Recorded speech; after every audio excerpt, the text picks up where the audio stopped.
The Admech were unfortunately lumbered at the start of 10th edition with a rather underwhelming detachment and army rule, which led them to really struggle with win rates for quite a long time, despite various buffs and changes and points drops over the last few months.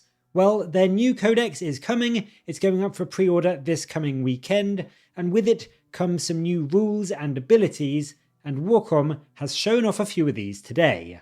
Unfortunately, they still don't make the Admech look particularly good. The first of the new detachments coming in the codex, the Explorator Maniple, is all about finding that one key, crucial objective and either taking it or defending it at all costs.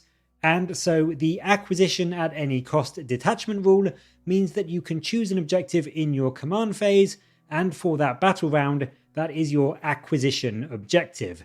And when a model from your army makes an attack, if they are in range of that objective, or if you are shooting at an enemy unit which is in range of an objective that you've chosen as your acquisition objective, you can re-roll wound rolls of 1. Now, that's not a bad buff to have in itself, to be fair, but it just seems so specific. It's very fluffy for sure, don't get me wrong, but re-roll 1s to wound against only units around that single objective is realistically only going to affect a couple of your units that are near the objective, or maybe, one or two enemy units if they are trying to grab a particular point. Now, yes, it could be absolutely crucial in winning you a game if you manage to kill a squad on a faraway objective thanks to that reroll 1s to wound, but to me it just seems really, really niche, and considering Marines can basically get that same buff from a 70-point lieutenant, to me it just seems really, really underwhelming as a detachment rule. It is admittedly made slightly better by various enhancements and stratagems that the detachment also opens up. Janitor gives a Tech Priest unit and the unit he's joined a 4-up in-run if they are within range of your acquisition objective, which is really nice. That does give you some much needed durability to your squads.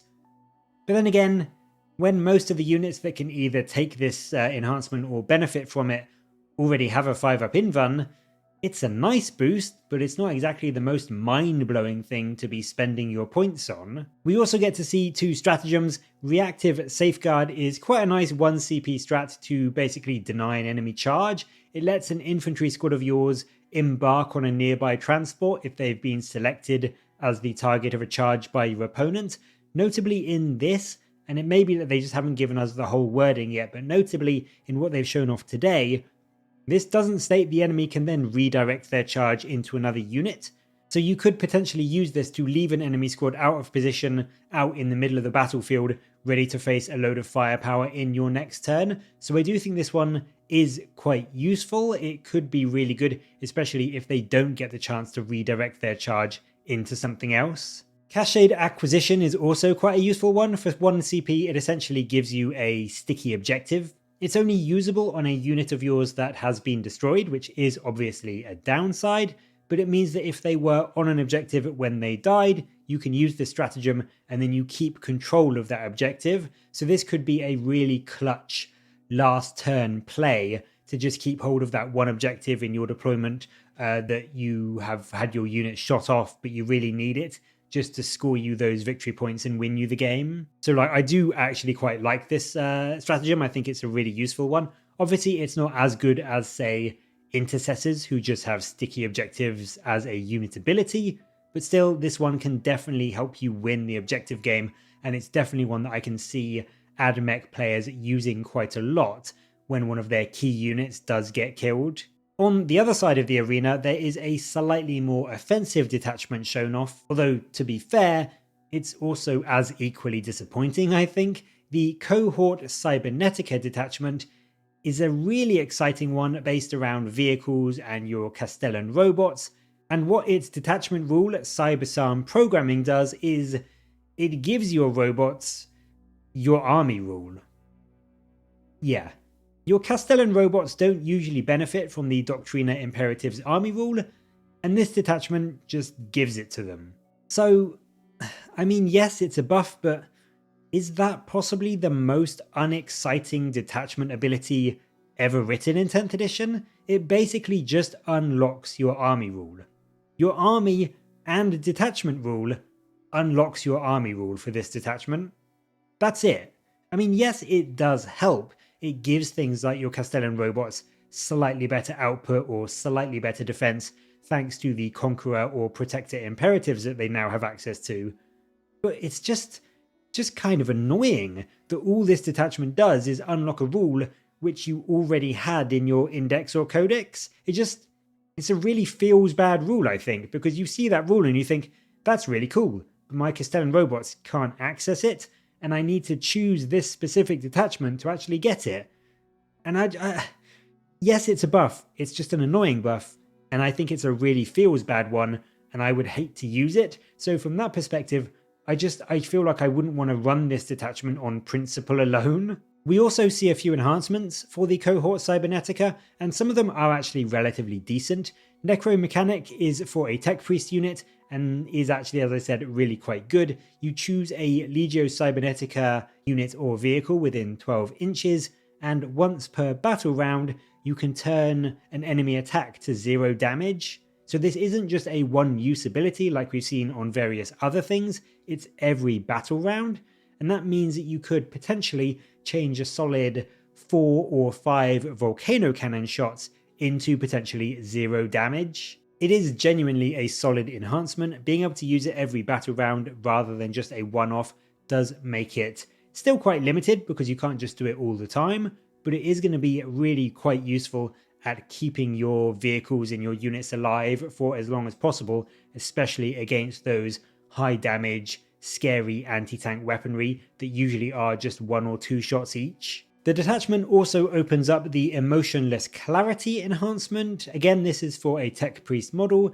and this one lets a Legio Cybernetica or vehicle basically auto-explode when it's killed. So there's no rolling to see if the deadly demise goes off, it just automatically happens. So it's not bad, it means you can punish enemy squads that may have charged in to kill you in close combat. It is, again, not a one-use only thing. This one is actually once per turn, so this can go off in your and your opponent's turn, which is quite good. If you are running a vehicle-heavy list, this could be quite nice in terms of making your opponent reluctant to get in close and destroy some of your vehicles, and I really think against armies like World Eaters or Space Wolves or Blood Angels, this will be a really, really good enhancement to have in your back pocket. Finally, the detachment also has a fairly solid stratagem in Auto Divinatory Targeting.